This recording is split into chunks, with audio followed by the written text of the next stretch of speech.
Thank you for your wonderful um, exposition on education. It's all about educational cooperation. It's all about business cooperation. How we're going to merge, we're going to merge these two for enhanced and development partnership with Africa, and how we can bring the best out of partnership for development.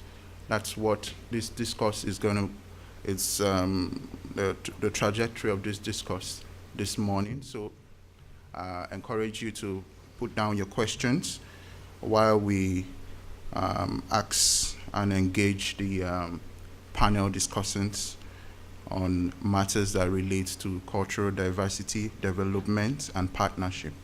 Thank you.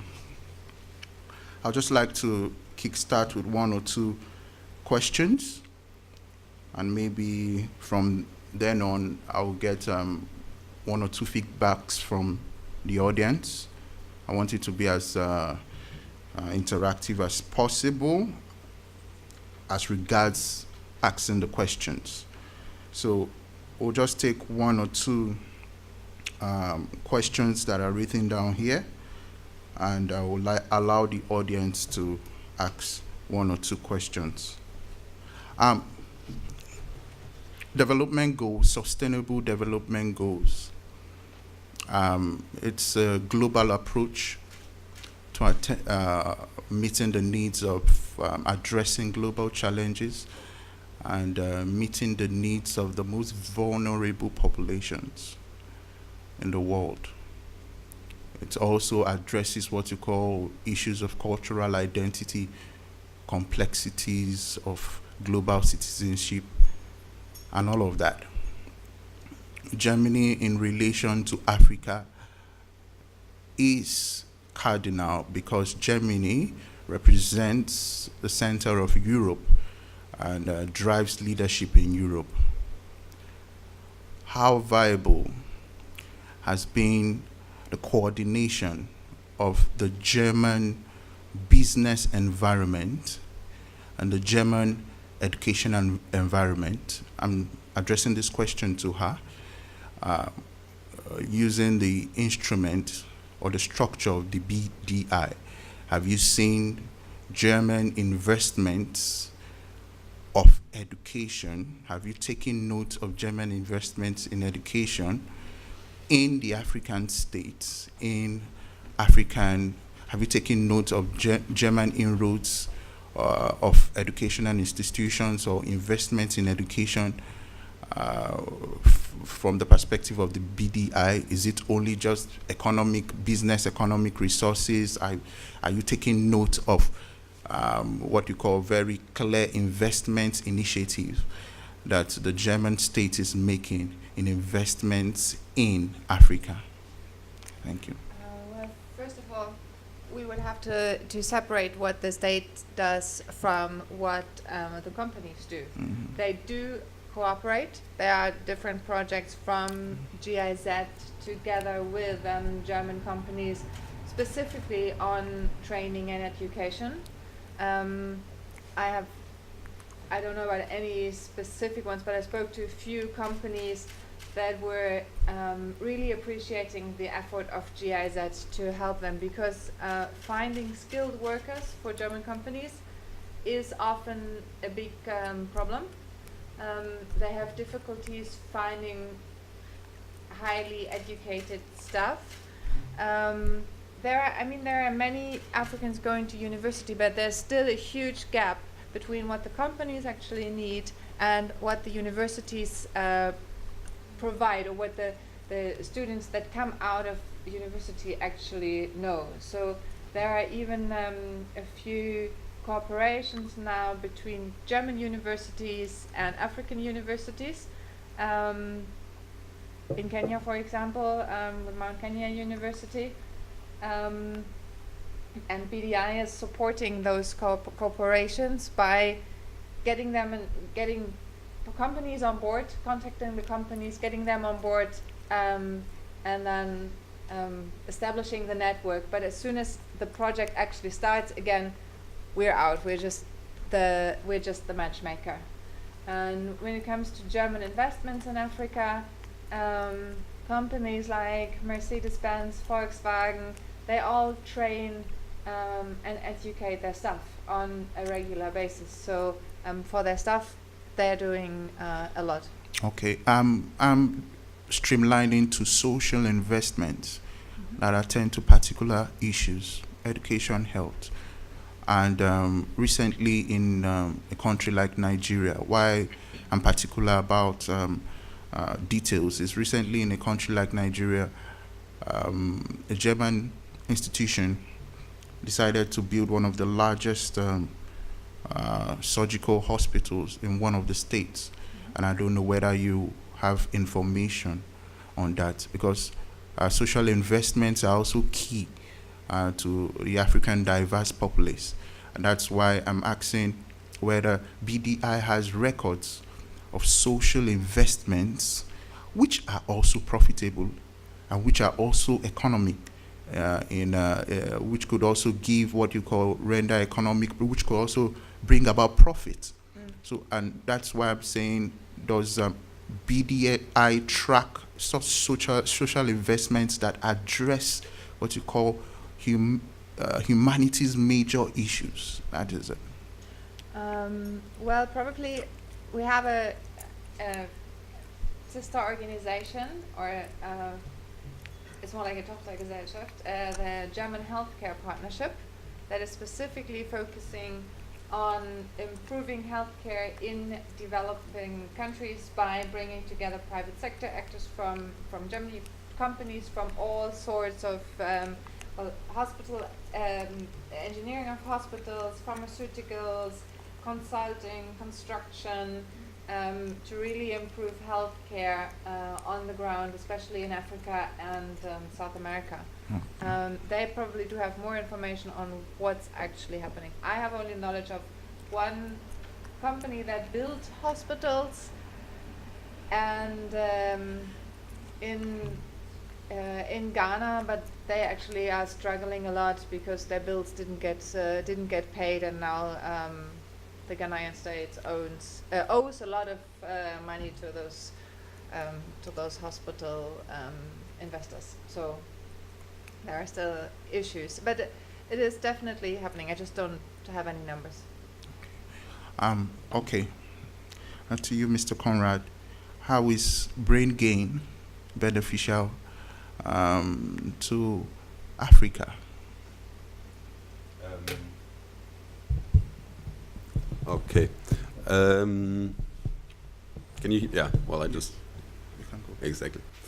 That's, I think, a good question that I can also not fully answer. It is Bread for the World used to look at this. That a brain gain for Germany actually means a brain drain for African countries. I think that is not entirely correct, but it's something you need to critically look at. It's not entirely correct because for this nature of education to not stop at borders. So you can contribute to. You don't have to be in a particular country to contribute to the brain gain in that country, to contribute to the advancement of education in that country. So that's why now there is a term which is called brain train, which tries to highlight this reciprocal relationship. Still, it doesn't necessarily mean that it's like a brain gain in itself is also. Or also a brain train just in itself in terms of social issues, also in terms of, I guess, economic issues, doesn't tell you much if it actually contributes to that or not. And that is one of the questions I think we need to look more closely into, and I personally am quite interested in okay, what are the types of relationships, what are the types of exchanges that are really beneficial for both sides and for the world as a whole. And I think that's an interesting question that I want to like to discuss also, but also to find out more about in the future. That's very much what my next focus in my job will be. Like what my current focus in my job is. Yeah, thank you, Mr. Conrad. I must acknowledge your work in scholarships, assisting students all over the world, and helping with meeting the needs of disadvantaged groups in education in the diverse world. But I would like to also ask you questions regarding having knowledge on the amount of resources that also comes into the the developed world as a result of buying education from what you call the global South nations. Do you have records? Do you have an idea of how much resources comes into the developed world, Europe, Germany in specific, to be specific, on how much money comes into Germany as a result of buying education, from subscribers from the global South, most especially Africa, since it's an African conference. Thank you. Unfortunately, I don't have like the exact numbers. It is said that if an international student, if a student comes to Germany and acquires a degree and then stays in Germany for 5 years working, the investment has paid off. So after 5 years, there is a net flow to Germany in terms of tax revenue, and actually from the first moment on, also in terms of overall GDP, because I mean they need to consume and also often have student jobs from the beginning onwards. So, but in terms from a taxpayer from a public perspective, it's after 5 years of working here and paying taxes, and I don't know what it all together comes down to. Yeah, and also it's also difficult to measure the educational value, also the contribution to the intercultural competences, the understanding of the world, and so on. It's difficult to measure. But in terms of tax money, after 5 years, there's a net gain for Germany. Okay. Nice information. After 5 years, there's a net gain for Germany. That's something to think about. Back to you, madam. Is Africa literally becoming more friendlier doing business with Germany? Are we becoming friendlier? Are we becoming harsher or more skeptical? Competition is getting harsher when it comes to Africa. Competition from Asia especially. I think for German companies it's getting easier to do business in Africa. If we look at the ease of doing business index of the World Bank, it clearly shows that Africa's business environment is getting friendlier.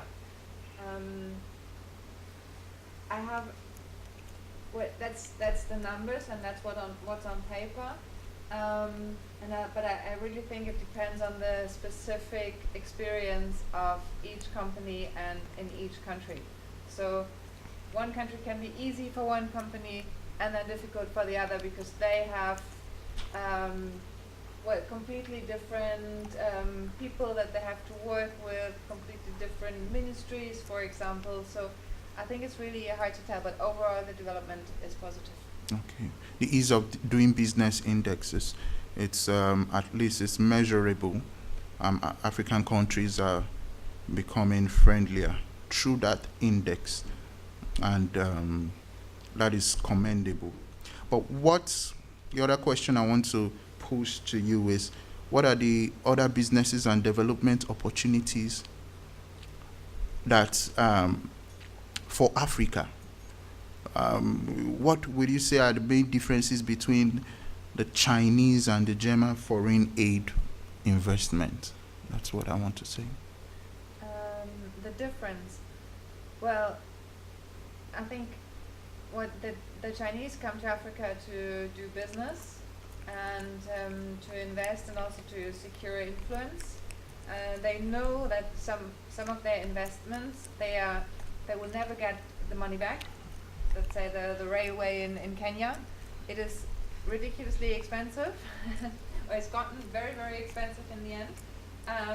And that's what people from Kenya told me. I haven't seen the numbers exactly, but they're not going to get the money back. But it's not important for them because they have the guarantees from the state that German companies don't have. And then in Germany you have to differentiate between investment and aid. Germany is paying a lot of aid through organizations like GIZ, NGOs, so non-statal agencies, let's say, and investment. And it's not in Asia. It's seen like something that's kind of mixed state activities and private sector activities. For Germany, that's not the case. Even if now with the new initiatives, German government wants to increase investment, we still have to kind of struggle and say, okay, we want the same guarantees like companies from Austria get from their government, or from France, or from Italy. Why is it so hard for German companies? We just want the same insurance, and they can't even. Well, we really have to fight for even that. So the government support for German companies is very different. Okay.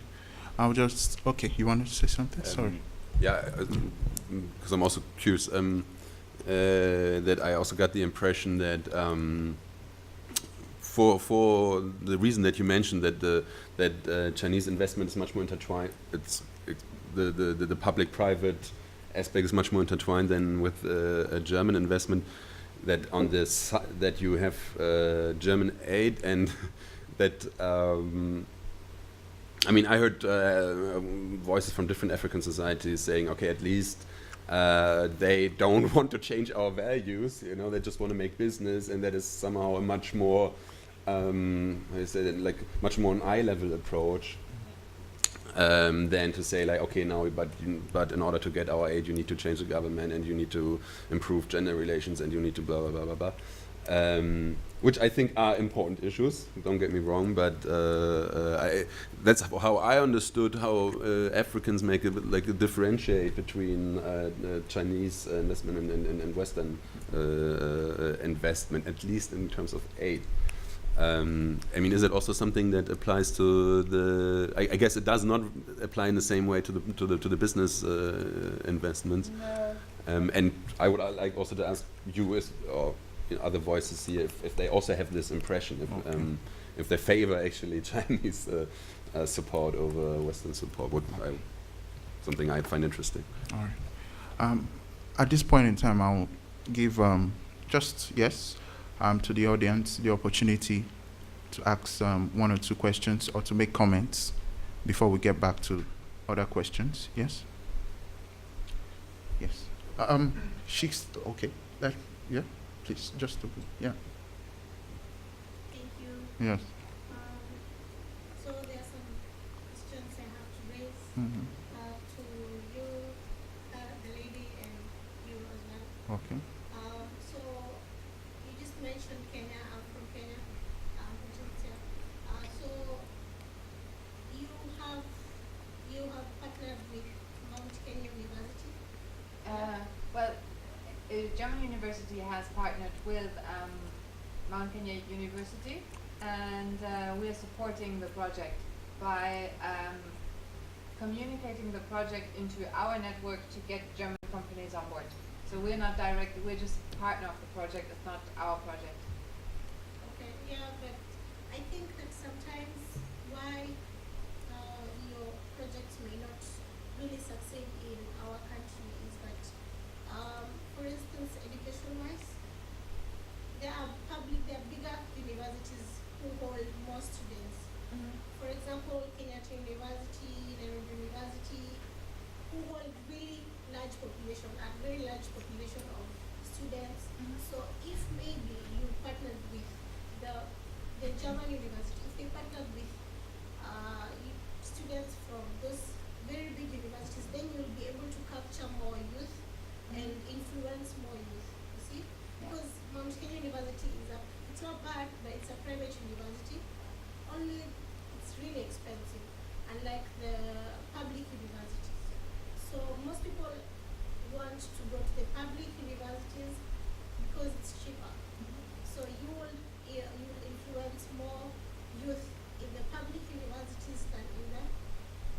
graduate universities like Mount Kenya University.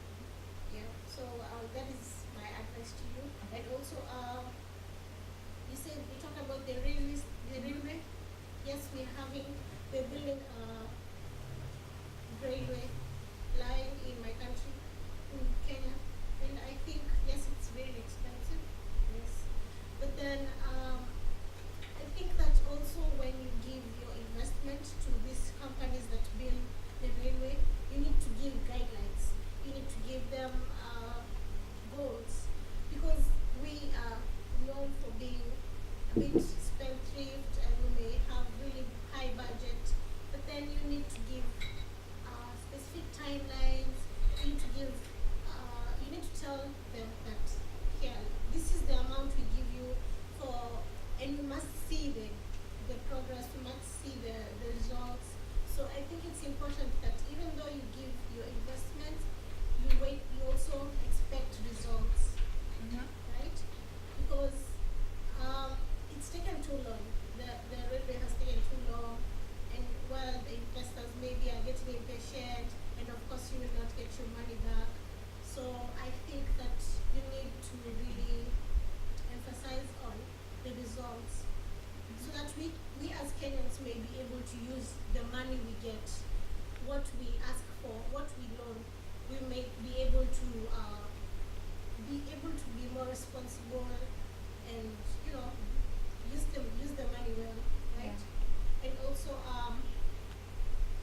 in terms of job opportunities, what have both of you done in terms of African countries? What have you done for? I mean, do you maybe in that example for railways, maybe you could say that instead of using, we as Germans, we believe that if we give you our investments, you may not.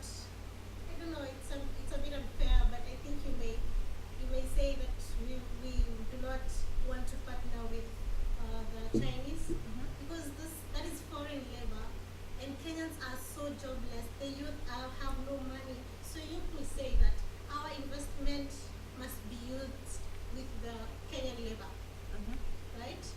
Because that money will definitely be used to pay the Chinese. The money you give us may be used to pay the foreign labor instead of the labor that's already existing, right? Something we are actually working on, because one of the main issues that we see with development aid is that we give the money, the development aid money, to the governments, and they tender the projects, and the Chinese always win.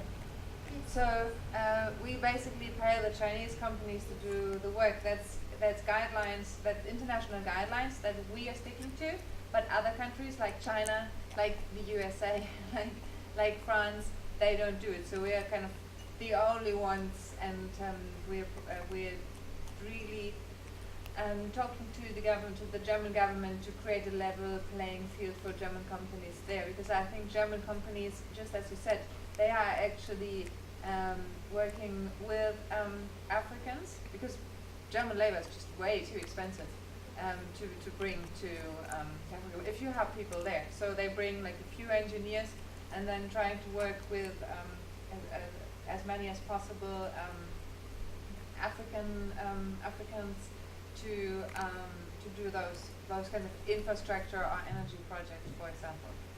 But we really need to focus on using German money to pay the Africans and if possible the Germans as well, but not so much the Chinese.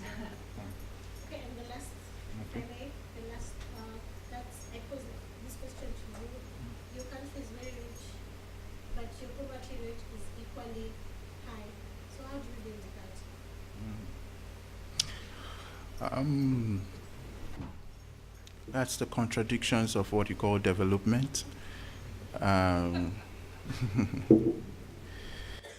What you call excess cash flow, also double excess cash debit. Also, we have had a history of what you call huge high debts external and internal. Also, we've had the history of what we call corruption. Yes. We have also what you call international collaborators that are still yet to remit some of our monies from banks. Yes. And we have gross issues of incompetence having to deal with the history's old maintaining political divisive kind of lifestyle. And so people keep spending money on unproductive ventures and what you call the white elephant projects that are not people-centered, projects that just want to score what you call a political gain, just wants to impress the international community, unduly impress the international community because of debt relief and all of that. And so you have all these huge, army of ants eating at our resources. And eventually, a very rich state becomes a poor state. Um, may I add something? Yes. Just because I feel that the two questions are related to each other, or that's why I would maybe also ask a question to you. So that I mean, one way is to ask the German government to kind of lower, lower regulations. Another one is, of course, to work for more common standards in terms of labor standards and in terms of investment standards. And I think if these questions, I'm not an expert on the situation in Nigeria, but if these aspects are not recognized, and also economic growth or economic wealth comes at the expense of vulnerable communities. So, yeah, maybe these two things are related. I would be interested to know your opinion also. Definitely. Mr. Kingston? Yeah.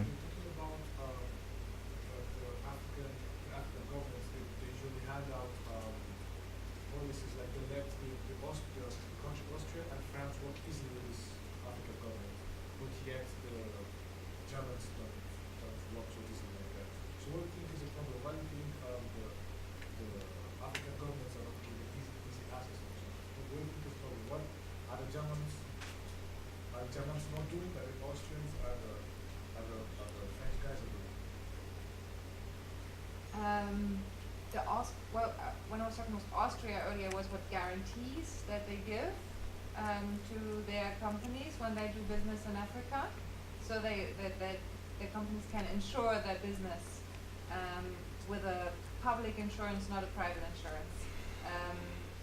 So that's why for them it's easier to do business in Africa. That has nothing to do with the relations of the governments. It's just a business thing. And then if we look at France, they have easier access to French-speaking governments. I think the language is still an issue, and the common history of West Africa and France, like Lara, is still makes it more complicated for German companies. Okay. Yes. I have a question about education, Yeah. because as I understood from Mr. Conrad's presentation, most of the programs and scholarships are dedicated to university students, right? But is there any program that can help younger students, like for example kindergarten students or like a preschool student? Because I personally was involved with the project like this, but in China. I was a teacher of the Yale China program on child development. So basically we had a program written by specialists from the Yale University in States that it was just a book with many different topics that we could provide Chinese kids in Chinese kindergarten. It was not only about us Western teachers teaching, but there were also Chinese teachers who went to Yale University for like a month for the training, and later we had also trainings in China.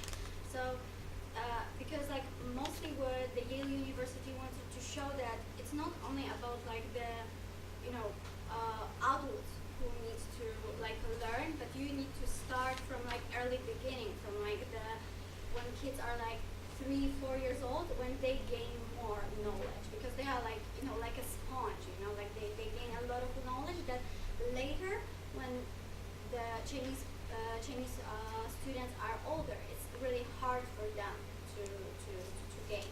So is there any project that can be also dedicated to younger students? I think you also understand me without the microphone, right? Yeah.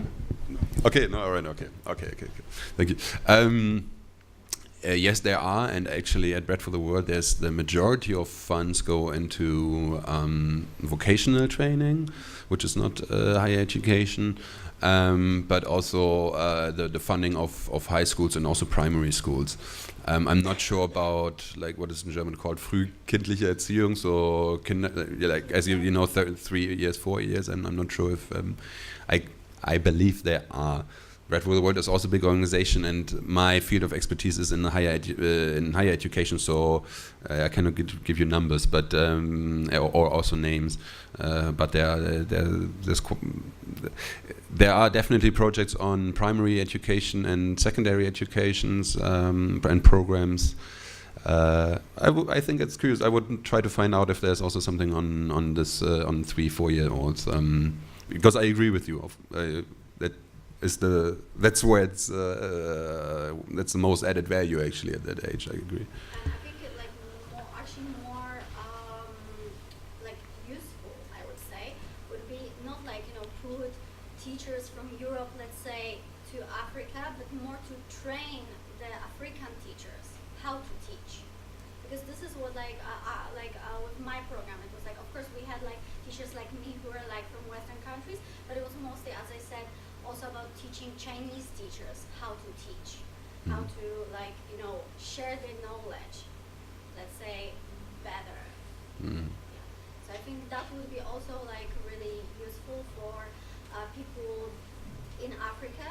So it also can create the positions, jobs for the African teachers who can teach kids. All right, okay, good. I would have loved to have, yes. I have a question on education. So if the educational investments that are being done are not really about brain drain, why are we not seeing any active investments in African universities? And why are we not seeing anything specifically targeted at increasing these universities' capacity to serve their local students? Because when I think about it in Africa, the biggest problem is that a lot of the universities are not really institutionally, like even in terms of infrastructure and the quality of education that is offered, it's really not good enough to compete on an international standard level. And then secondly, there's also the issue of access. So that is why the fees must fall movement became so prominent, because students were talking about access to education and access to these universities. So why are we not seeing some of these money that's being channeled towards bringing students to Europe being given to those universities, so that as many students as possible are able to access university at a local level and also within the region? Because the money that's being spent on us students to come and study in Europe on scholarship every year is really a lot. It can give access to, I think, about 10 or 20 students. It can give access to those students to like just have access to the university space. And I'm also wondering why there isn't what I would call maybe reverse scholarships, like scholarships that are being given at like a high magnitude to students from Western countries to go and study in African countries, because we also need that brain game that a lot of these countries are getting as well. Now it seems a lot of countries are sending their students to go and study in China, and there's a lot of scholarships that are being given for these students to study there, and it's under the logic that China will be a leader leader in the future. So anyone who will be like a thought leader needs to understand the Chinese dynamics. But at the same time, where does Africa stand? Why don't you trust us enough to send your students to us beyond just the summer exchange program? You can answer the question. Oh, you don't have to answer. No, you can answer the Well, question. Are you sure? Yeah. We- So, We will answer, but maybe after your question. Oh, okay. No, my question is more of a general nature. I just wanted to know from the both of you two things. What has been an unexpected challenge in your career? Something you didn't anticipate, or maybe something that you knew? And then what has been a surprising or delicious, fun thing that makes you get up at work and say, like, yes, I'm doing this job? That's all. all right. Question. All right. Okay. Well, the last question. I think both speakers from the audience had tremendous questions. I find the last question most difficult, but I think critical questions like the one before is definitely something that keeps me going at my work. That's something I enjoy very much. Because I agree with like 90% of what your previous speaker said. So the interaction with critical students, with ambitious students, that is one of the highlights of my job. I have to think a bit about the challenges. I will come back to that in a second. Or maybe after you said something. Now. Maybe I communicated it not perfectly, but the majority of the scholarships of Bread for the World are in for African students are in African societies, supporting African universities. Also, these educational projects that we fund in African societies also are usually projects to support the work of the universities, to support the different universities. So we have partner universities. Right, there was this number of 600 students in Africa receiving a scholarship and 45 students in Africa. I personally, because that's my level of my field of expertise, and I think there's a great value in migration for all societies involved in that. So that's why I also promote more the question of the brain, the perspective of the brain train, because also because I think both societies benefit from that. But we have to ask the question: okay, how can we as a world society make sense of each other and have meaningful relationships and meaningful educational relationships? And I do not have a perfect answer on that yet. Regarding reverse scholarships, I couldn't agree more. I think there's a conceptual. I belong to the people who work at trying to create this paradigm shift to point out, okay, there's a lot to be learned from African students, from African researchers, from also non-academic knowledge systems. And we should pursue this. We should. There is a global Erasmus, like a student exchange program, but it's of course it is dominated by European exchange and European US exchange.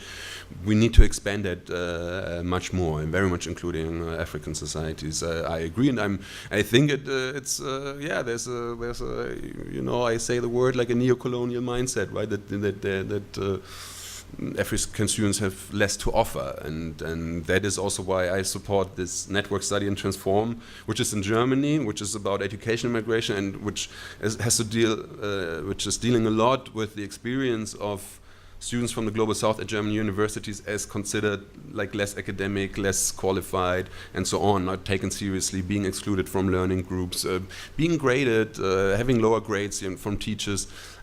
This is happening on a regular so this student group, this student network is trying to address that more actively. And I think this, I agree with your point of view perfectly, and I'm also trying to work on changing that. I have to think about the challenge. Okay, I'll start with a challenge. I'm an anthropologist, so I didn't really, I studied a lot about development cooperation during my studies.